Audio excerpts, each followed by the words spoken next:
बिस्मिल्लाहिर्रहमानिर्रहीम। शादी की पहली रात ही मेरी सास मुझे सेज से उठाकर अपने कमरे में ले गई और बोली, मेरी टांगों में दर्द है, मेरी टांगें दबा दो। मैं हैरत से उसका मुंह देखती रह गई, मगर कुछ भी न बोली कि घर में बदमजगी ना हो जाए। 1 घंटा सास की टांगें दबाती रही तो सास ने मुझे नान खताई दी और बोली, ये रहा तुम्हारा इनाम। मैंने जैसे ही वो नान खताई खाई तो फौरन नींद आ गई। अब मेरी सास हर रोज मुझे नान खताई देती। एक दिन खाने को दिल न चाहा तो फ्रिज में रखकर अपने कमरे में आ गई। सामने का मंजर देखकर तो जान निकल गई, क्योंकि मेरा शौहर, जब से मैंने होश संभाला था, मुझे यही बताया गया था कि मेरी बचपन से ही मंगनी अपने मामू के बेटे से हो चुकी है। मेरे मामू का बेटा हमजा बहुत प्यारा और अच्छा था। वो अक्सर हमारे घर आया करता था, इसीलिए मेरे दिल में भी उसके लिए अच्छे तासुरात पैदा हो चुके थे। और ज्यों ज्यों वक्त गुजरता गया, मुझे हमजा से मोहब्बत होती गई थी। मैंने कॉलेज में भी अपनी सहेलियों को उसकी तस्वीर दिखाई थी और सब मेरी किस्मत पर आशश कर उठी थी। मेरे मामू और मुमानी भी बहुत अच्छे थे, मुझ पर जान निछावर करते थे। मैंने बीए के इम्तहानात पास कर लिए तो अब्बू ने अम्मी से कह दिया कि अपने भाई से शादी की बात करो, लड़की जितनी जल्दी अपने घर की हो जाए उतना ही अच्छा है। मैं ये सब बातें किचन में खड़ी सुन रही थी। मेरा दिल एकदम से उछलकर हलक में आ गया था। चेहरे पर हया की सुर्खी छा गई थी। मेरी आंखों के सामने हमजा की मुस्कुराती हुई सूरत घूमने लगी थी। मैं चाहती थी कि मेरी शादी जल्द से जल्द हो जाए और मैं अपने शौहर के साथ अपनी जिंदगी गुजारने लगूं। मेरे अब्बू एक बहुत ही अच्छे मर्द थे। उन्होंने आज तक कभी अम्मी के साथ ऊंची आवाज में बात नहीं की थी, हमेशा प्यार मोहब्बत से ही मुखातिब करते थे। इस उम्र में भी अब्बू मेरी अम्मी के नाज नखरे उठाते थे, इसीलिए मैं चाहती थी कि मैं भी किसी के दिल पर राज करूं, मैं भी किसी को नाज नखरे दिखाऊं, कोई गमगसार हो। अम्मी ने शाम में ही मामू को कॉल कर दी थी। मामू बोले कि मैं अपने घर वालों से मशवरा करके आपको बताऊंगा। अम्मी ने मुझे अपने पास बिठा लिया था। वो प्यार से बोली, मेरी प्यारी तानिया, तुम्हारी शादी की डेट फिक्स कर देंगे हम। तुम फिर पराई हो जाओगी, घड़ी दो घड़ी के लिए घर आया करोगी, क्योंकि हमजा के बगैर तुम्हारा दिल ही नहीं लगेगा। मेरी भी जब नई नई शादी हुई थी ना, तो मैं 2-2 महीने अपने घर वालों को शक्ल भी नहीं दिखाती थी, क्योंकि मुझे तुम्हारे अब्बू से बड़ा प्यार हो गया था। उनके बगैर दिल ही नहीं लगता था। मगर तानिया, तुम हमारे साथ ऐसा मत करना। हफ्ते में एक बार चक्कर जरूर लगा लिया करना, क्योंकि तुम मेरी इकलौती औलाद हो। तुम्हारे सिवा हमारा है ही कौन। अम्मी की बातें सुनकर मेरा दिल भर आया था। मैं उनके गले लगकर रोने लगी थी। थोड़ी देर बाद ही मामू की कॉल आ गई थी। अम्मी मुस्कुराने लगी थी। जी जी भाई साहब, कहें। एकदम से अम्मी के मुस्कुराते चेहरे पर सर्दी फैल गई थी। वो बहुत उदास हो गई थी। कहने लगी, भाई साहब, जैसा आपको मुनासिब लगे। इतना कहकर अम्मी ने फोन बंद कर दिया था। मैं बोली, क्या बात है अम्मी, आप इतनी उदास क्यों हो गई हैं? अम्मी परेशानी से बोली, हमजा ने 1 साल का वक्त मांग लिया है। वो कहता है कि मैं मजीद कामयाब होना चाहता हूँ, ताकि शादी के बाद अपनी बीवी को तमाम जहां की खुशियां दे सकूं। मैं भी परेशान हो गई थी। जब अब्बू घर आए तो अम्मी ने उन्हें ये सारी बात बता दी थी। अब्बू मुस्कुरा दिए थे। वो बोले, मुझे उम्मीद नहीं थी कि हमजा इतनी समझदारी का मुजाहरा करेगा। उसने जो भी बात कही है बहुत मुनासिब की है। वो कामयाब हो जाए तो हम इसकी शादी कर देंगे। बज़ाहिर तो मैं भी मुस्कुराती थी, मगर अंदर ही अंदर से मेरा दिल टूट चुका था। मैंने सोच लिया था कि मौका मिलते ही मैं हमजा से इस बात का गिला जरूर करूंगी। अब मैं हर रोज हमजा के घर आने का इंतजार करने लगी थी, मगर वो नहीं आया। यूं ही वक्त गुजरता गया और 6 माह का अरसा बीत गया। इस दौरान उसने एक बार भी घर का चक्कर नहीं लगाया था। मैंने अम्मी से गिला किया था। वो कहने लगी, बेटा, उसकी नई नई जॉब लगी है, वो बहुत मसरूफ है, इसीलिए उसे कहीं आने जाने का वक्त ही नहीं मिलता। मैं चुप कर गई थी। मैंने बड़ी होशियारी से अम्मी के मोबाइल से हमजा का नंबर निकाल लिया था। मैं उनकी मुंतजिर थी कि जैसे ही घर वाले सोएंगे मैं उसे कॉल करूंगी। घर वालों को सोते सोते 12 बज चुके थे। मैंने कमरे का दरवाजा बंद करके हमजा को कॉल मिला ली थी। उसकी गंभीर सी आवाज मोबाइल पर गूंजी थी। कहने लगा, कौन? मैं शरारत से बोली, आपकी होने वाली बीवी।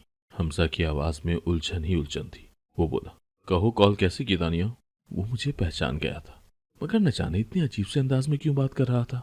मैं बोली, क्यों, आपको मेरा कॉल करना अच्छा नहीं लग रहा क्या? वो बोला, ऐसी बात नहीं, दरअसल मुझे तुमसे इस तरह की हिमाकत की तवक्को नहीं थी कि तुम रात के 11 बजे कॉल करने बैठ जाओगी। मैं सो रहा था। मैं परेशान हो गई, बल्कि अगर यूं कहूं कि मेरा दिल चकनाचूर हो गया था तो ये ज्यादा मुनासिब रहेगा। मैं बोली, अच्छा आप सो जाएं, मैं बाद में फोन कर लूंगी। मैं कॉल काटने लगी तो वो बोला, अब अगर फोन कर ही लिया है तो अपनी परेशानी भी बता दो। मैं बोली, दरअसल मैं आपसे पूछना चाहती थी कि आपने शादी से मना क्यों कर दिया। वो बोला, चलो तुम सो जाओ, फिर बात करेंगे। इतना कहकर उसने फ़ोन बंद कर दिया था। मैंने खुद को बहुत लानत मलामत की कि मुझे हमजा को फ़ोन करना ही नहीं चाहिए था। अगर उसने आज तक खुद राब्ता करने की कोशिश नहीं की थी तो फिर मैंने क्यों ये सब किया। मेरी आंखों से आंसू बहने लगे थे। सारी रात मैं यूं ही रोती रही थी, इसीलिए सुबह देर से उठी थी। मैं कमरे से बाहर निकली तो घर में मामूल से हटकर चहल पहल थी। मैंने अम्मी से वजह पूछी तो वो कहने लगी, आज तुम्हारे मामू और मुमानी आ रहे हैं शादी की तारीख लेने। मेरे कानों में हमजा की बातें गूंजने लगी थी। मेरा दिल तो चाहा कि अम्मी को तमाम हालात से आगाह कर दूं कि वो किस कदर मुझसे बेजार है, मगर फिर शर्म आड़े आ गई थी। मैं उनसे कैसे कहती कि आपके मोबाइल से नंबर निकाल के मैंने कॉल कर ली थी, वो भी रात के 12 बजे। अम्मी ने मामू को दोपहर के खाने के वक्त घर पर मधु किया था। मामू और मुमानी के साथ हमजा को देखकर मैं बेइंतहा हैरान रह गई थी। मैं अपनी सास और ससुर से मिलकर किचन में चली गई थी। मुझ में इतनी हिम्मत नहीं थी कि मैं हमजा का सामना कर पाती। मैं खाना गर्म करने लगी थी, तभी अम्मी किचन में दाखिल हो गई। मैं झट से बोली, अम्मी मैं सारा कुछ आपको सेट करके ट्रे में दे देती हूँ। मैं मेहमानों के सामने नहीं जाऊंगी, आप ही सब कुछ ले जाइएगा। मेरी बात के जवाब में अम्मी कुछ नहीं बोली थी। मैंने पीछे मुड़कर देखा तो चेहरे पर मुस्कुराहट सजाए हमजा खड़ा था। वो बोला, क्यों, आप मेहमानों के सामने आना क्यों पसंद नहीं करेंगी। मेरे ऊपर का सांस ऊपर और नीचे का सांस नीचे रह गया था। वो मेरी सारी कैफियत से महजूज होता रहा था। फिर बोला, तानिया तुम मुझे ट्रे सेट करके दे दो, मैं बाहर टेबल पर खाना लगा दूंगा। मेरे बार बार मना करने के बावजूद उसने मेरी बात न सुनी और चुपचाप मेरा हाथ बटाने लगा था। मैं अजीब शशोपंज में मुब्तला थी कि हमजा भी अजीब शख्सियत है, पल में तोला और पल में माशा हो जाता है। खैर, खाना हम सब ने मिलकर खाया था। मैं जब भी चोरी छुपे हमजा की तरफ देखने की कोशिश करती तो उसे अपनी जानिब ही मुतवज्जा पाती थी। वो मुझे चोरी छुपे देख रहा था। खाना खाने के बाद वो मेरे साथ बर्तन उठाकर किचन में भी रखाया था। मैं चाय बनाने लगी थी तो वो मेरे पास आकर खड़ा हो गया और बोला, मैं अभी अपने ऑफिस के मामलात में मसरूफ था, इसीलिए शादी के मुतालिक नहीं सोच रहा था। मगर जब तुमने कल रात 12 बजे कॉल की तब ख्याल आया कि अब मुझे शादी कर लेनी चाहिए। मेरी होने वाली बीवी शादी करना चाहती है। मैंने एकदम से हमजा की तरफ देखा था। उसकी आंखों में शरारत ही शरारत थी। मैं तो डूब डूब मर रही थी।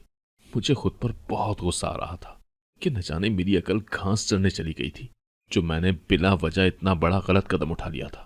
मैं चाय बाहर लेकर जाने लगी तो हमजा ने अपनी जेब से सोने का ब्रेसलेट निकालकर मेरे सामने कर दिया था। वो बोला, ये मेरी तरफ से तुम्हारा तोहफा। वो ब्रेसलेट बहुत ही खूबसूरत था। मैं बोली, हमजा अब तो हमारी शादी होने वाली है, आप ये तोहफा मुझे मुंह दिखाई में दे दीजिएगा।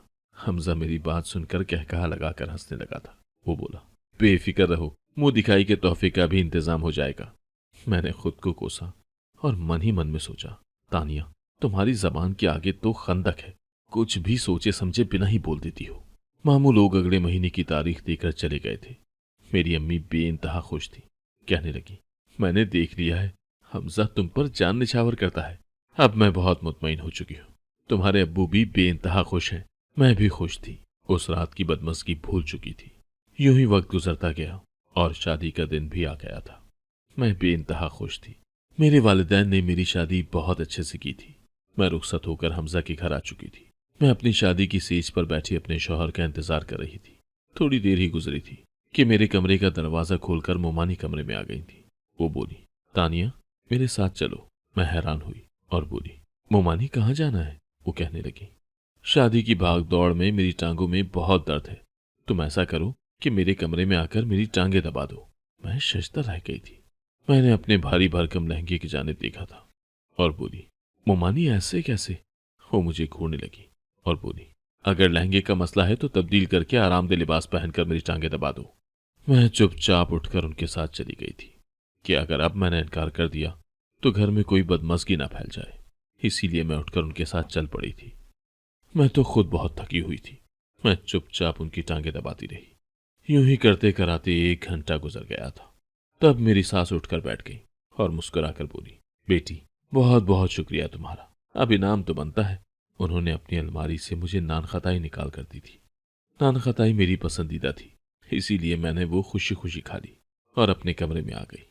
मैं कमर सीधी करने के लिए लेट गई थी। मुझे बाथरूम से पानी गिरने की आवाज़ आ रही थी। यकीनन हमजा नहा रहा था, इसीलिए मैं उसका इंतजार करने लगी। यूं ही लेटे लेटे मेरी आंखें बंद हो चुकी थी। जब मेरी आंख खुली तो कमरे में मुकम्मल रोशनी थी। मैं आंखें मसल कर उठ बैठी थी और ये देखकर मेरी हैरत की इंतहा न रही कि दिन चढ़ चुका था। मैंने घड़ी की जानिब देखा तो दिन के 11 बज चुके थे। मैं जल्दी से उठी। लहंगा तब्दील करके आरामदेह लिबास पहनकर मैं कमरे से बाहर आ चुकी थी। लाउंज में ही मुझे हमजा बैठा हुआ नजर आ गया था। वो टीवी देखने में मसरूफ था। मैं भी उसके साथ जाकर बैठ गई। वो मुस्कुराकर बोला, शादी से पहले तो मुंह दिखाई की बहुत फिक्र थी और कल मेरे 2 बार उठाने पर भी नहीं उठी तुम। कम से कम आरामदेह लिबास ही पहन लेती। मैं शर्मिंदा सी हो गई थी। तभी मेरी ममानी किचन से बाहर आ गई थी। वो बोली, मैंने तो सुना था कि तुम जल्दी उठने की आदी हो, मगर तुमने तो 11 ही बजा दिए। अब उठकर अपना नाश्ता बना लो। मैं उठने लगी तो हमजा ने मेरा हाथ थाम लिया। वो बोला, तुम बैठो, मैं नाश्ता बना देता हूँ। अगर नॉर्मल हालात होते तो यकीनन मैं हमजा को मना कर देती, मगर मैं मुमानी को दिखाना चाहती थी कि मैं इतनी भी गिरी पड़ी नहीं हूँ कि शादी की रात ही आप मुझसे टांगे दबाने लगी थी और अब मुझसे नाश्ता बनाने का कह रही हैं। हमजा मेरे लिए नाश्ता बना कर ले आया तो मुमानी जलकर कबाब हो चुकी थी।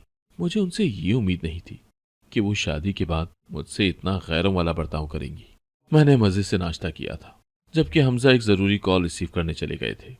मैं भी फारिग हुई तो अम्मी को कॉल करके सारी राम कहानी सुना दी। मुझे इल्म नहीं था कि अम्मी इस मैदान में कूद जाएंगी। दोपहर को जब हम सब बैठे चाय पी रहे थे तब अम्मी की कॉल आ गई थी। वो बोली, भाई साहब, आपकी बीवी तो मेरी बच्ची के साथ गैरों जैसा सलूक कर रही है। पहले ही दिन मेरी बेटी से कह दिया कि नाश्ता बना ले। मामी अम्मी को पुरसुकून करने की कोशिश में लगे हुए थे। फोन बंद हुआ तो मामू कड़ी निगाहों से मुमानी को देखने लगे थे। वो बोले, तुमने तानिया को नाश्ता बनाने का क्यों कहा था? ये बात सुनकर तो मुमानी हत्ते से ही उखड़ गई थी। वो कहने लगी, अगर कह ही दिया था तो कौन सा जुर्म कर दिया था जो इसने जल्दी से अपनी वालदा को मेरी शिकायत कर दी? और कौन सा नाश्ता बनाया है इसने? हमजा ने ही बना कर दिया था। मैंने हमजा की तरफ देखा तो उनकी आंखों में भी शिकवा था। वो बोले, तानिया, आज के बाद मैं ये न सुनूं कि तुमने घर की कोई शिकायत अपनी अम्मी से की हो। मैं चुप कर गई थी। शादी के पहले ही दिन मैं सबकी नजरों में बुरी बन चुकी थी, जबकि मुमानी हर जुर्म से बरी हो चुकी थी। रात हुई तो हम सब खाना खाकर अपने अपने कमरों में जाने लगे थे। तब मेरी सास ने मुझे रोक लिया और बोली, इधर बात सुनो। रात तुमने मेरी टांगे दबाई थी ना, तो मुझे बहुत अच्छी नींद आई थी। आज भी दबा दो। अब मैं क्या करती? मैं चुपचाप मुमानी के साथ चल पड़ी, जबकि मेरा सारा ध्यान हमजा में ही अटका हुआ था। वो कमरे में चले गए थे। कल तो हमें एक दूसरे से बात करने का मौका नहीं मिला था, इसलिए मैं चाहती थी कि अब जाकर उससे बातचीत कर लूं। मगर मुमानी मेरी जान छोड़ती तब ना। वो तो बस हुक्म देकर आंखें मूंद कर लेट चुकी थी। यहां तक कि मेरे हाथों में दर्द शुरू हो चुका था। 1 घंटा गुजर गया तो मेरी सास ने मुझे शाबाशी दी और नान खताई दी। मैं वो खाकर अपने कमरे में चली आई थी। हमजा लैपटॉप में मसरूफ था। वो मुझे देखकर बोला, कमरे में आने की फुर्सत मिल गई है क्या? उसके लहजे से नाराजगी साफ झलक रही थी। मैं अभी बेड पर बैठी ही थी कि मुझे ऊंघ आने लगी और मैं सो गई। सुबह भी मेरी आंख मामूल से लेट खुली थी। कमरा खाली था। सबसे पहले मुझे हमजा के अल्फाज याद आए थे। एक पल में मेरा दिल टूट चुका था कि शायद वो अब मुझसे बात भी करना पसंद न करे। मैं बाहर निकली तो लाउंज खाली था। मैं खुद ही किचन में जाकर अपने लिए नाश्ता बनाने लगी थी। मेरी आंखों से आंसू निकल रहे थे। मैं हैरान थी कि ये कमबख्त नींद कहाँ से आ जाती है। अब हर शब ऐसा ही होता था। मैं सो जाती। हमजा के ऑफिस की छुट्टियां भी खत्म हो चुकी थी। वो भी ऑफिस जाने लगा था। अब हम दोनों एक ही घर में, एक ही छत के नीचे रहते हुए भी एक दूसरे के लिए अजनबी बन चुके थे। अब मैं बुझी बुझी से रहने लगी थी। कुछ खाने पीने को भी दिल नहीं करता था। आज भी सास की टांगे दबाई तो उन्होंने मेरा माथा चूम कर नान खताई मेरे हाथ में पकड़ा दी, मगर मेरा दिल खाने को नहीं चाह रहा था। इसीलिए फ्रिज में रखकर मैं अपने कमरे में आ चुकी थी। हमजा सोने के लिए लेट चुके थे। मैं भी आंखें मूंद कर लेट गई थी, मगर आज नींद नहीं आ रही थी। यूं ही 1 घंटा गुजर गया तो हमजा उठकर कमरे से बाहर निकल आए थे। मुझे लगा कि शायद वो किचन में गए हों, इसीलिए मैं भी उठकर उनके पीछे ही चली गई थी। लेकिन उनका रुख तो गेस्ट रूम की तरफ था। मैं शशता रह गई थी। मैं दबे कदमों उनके पीछे गई थी। कमरे का दरवाजा बंद हो चुका था। मेरी सास की आवाज गूंजी थी। वो बोली, हमजा, मुझे सना ने बताया है कि तुम उससे बात नहीं करते, उसका ख्याल नहीं रखते। मुझे वजह बताओ, क्या बात है? हमजा बोला, अम्मी, वजह बहुत साफ है। इस सब के पीछे तानिया है। मैं हक्का बक्का रह गई थी। मेरे शौहर ने मुझ पर ही इल्जाम लगा दिया था। मैंने एक झटके से दरवाजा खोला तो सामने का मंजर मुझे खून के आंसू रुलाने के लिए काफी था। हमजा के साथ एक दूसरी लड़की बैठी थी जो बहुत ही नर्म नाजुक सी थी। वो तीनों मुझे देखकर बौखला गए थे। मेरी सास बोली, आज तुम सोई नहीं? मैं गुस्से से बोली, नहीं, क्योंकि आज मैंने आपकी दी हुई नान खताई जो नहीं खाई थी। हमजा बोला, कैसी नान खताई? तब मैं चीख कर बोली थी, चुप, बिल्कुल चुप। मुझे आप जैसे बेवफा इंसान के साथ बात ही नहीं करनी। मैं वापस अपने कमरे में आ गई और अपना सारा सामान पैक करके हमजा के घर से निकल गई थी। मैं शिकस्ता दिल थी। जब रात के वक्त तन तनहा घर पहुंची तो मेरे वालिदैन मुझे देखकर परेशान हो गए थे। मैंने उनसे सारी बात कह डाली थी। वो मानी और हमजा का असली चेहरा उन्हें दिखा दिया था। अब्बू और अम्मी भी इंतहा गुस्से में थे, मगर मेरी खातिर उन्होंने खामोशी इख्तियार कर ली थी। मुझे अम्मी के घर आए हुए 2 महीने गुजर चुके थे। मैं सारा दिन रोती रहती थी। एक दिन हमजा हमारे घर आया था। अम्मी बहुत गुस्से में थी। वो बोली, निकल जाओ हमारे घर से। मगर वो इसरार करता रहा कि मुझे तानिया से बात करनी है। मैं कमरे से बाहर निकल आई थी। मैं बोली, हाँ हाँ कहो, क्या कहना चाहते हो? तब वो बोला, तानिया, मैं बचपन से ही तुमसे बहुत मोहब्बत करता था, तुमसे ही शादी करना चाहता था। पुप्पो ने जब अब्बू को कॉल की तो मैं शादी के लिए रजामंद था, मगर अम्मी ने मुझे अपनी कसम दे दी और कहने लगी कि अभी तुम ये शादी मत करो। फिर उन्होंने अपने सर से दुपट्टा उतारकर मेरे कदमों में रख दिया था। वो बोली कि तुम सना से शादी कर लो। मेरे तो फरिश्तों को भी ये इल्म नहीं था कि ये सना कौन है, मगर अम्मी ने मुझे बहुत मजबूर किया तो मैंने ये शादी कर ली। बाद में पता चला कि वो तो करोड़पति बाप की बेटी है और उसका बाप इस शादी के एवज मुझे करोड़ों रुपए देगा। तब तुम्हारी कॉल आ गई। तुमने शादी की बात की तो मैंने अम्मी को मजबूर किया कि मैं हर हाल में तुमसे शादी करना चाहता हूँ। अम्मी को मेरी जिद के आगे हथियार डालने पड़े थे। मुझे इल्म नहीं था कि अम्मी तुम्हें रात में नान खताई में नींद की दवा खिलाकर सुला देती थी और फिर मुझे कहती थी कि तुम सना के घर चले जाओ। सना की फकत शादी ही मुझसे हुई थी, मगर वो हमारे घर रहने नहीं आई थी, बल्कि मैं ही उधर जाया करता था, अम्मी के 100 बार मजबूर करने के बाद। लेकिन फिर मैंने वहां जाना भी छोड़ दिया तो वो हमारे घर आ गई। जिस रात तुमने हमारी बातें सुन ली थी, खैर उसे मेरी शादी का इल्म हो चुका था। तब मुझे ये पता चला कि वो तो शादी से पहले ही हामला थी। सना के वालिद ने अपनी बदनामी के खौफ से उसकी शादी मुझसे करवा दी थी। जब मुझे उनकी सारी बातों का इल्म हुआ तो मैंने उसे तलाक दे दी। अब मैं तुम्हें लेने आया हूँ। मैं तुमसे माफी मांगता हूँ और ये कहना चाहता हूँ कि मैंने कुछ भी अपनी मर्जी से नहीं किया। तुम खुद सोचो, अगर तुम्हारी वालदा तुम्हारे सामने अपने सर से चादर उतारकर तुम्हारे कदमों में रख दें तो क्या तुम उनकी बात नहीं मानोगी? मैंने हमजा की माफी कबूल कर ली थी क्योंकि मैं उससे बहुत मोहब्बत करती थी। हम दोनों एक अलहदा घर में रहते हैं। मैंने हमजा से कह दिया था कि मैं मुमानी के साथ नहीं रहूंगी। उसने भी मेरी बात मान ली थी। किसी की जिंदगी को जहन्नुम बनाने वाले को कम से कम इतनी तो सजा मिलनी ही चाहिए। मैंने ये तय कर लिया है कि जब तक मेरा दिल मुमानी की तरफ से साफ नहीं हो जाता मैं उनके साथ नहीं रहूंगी। अगर आपको आज की कहानी पसंद आई है तो वीडियो को जरूर लाइक कीजिएगा और अपने दोस्तों के साथ भी शेयर कीजिएगा। और हाँ, अगर आपने अभी तक हमारा चैनल सब्सक्राइब नहीं किया तो जरूर सब्सक्राइब करें। मिलते हैं कल एक नई और दिलचस्प कहानी के साथ। अल्लाह हाफिज।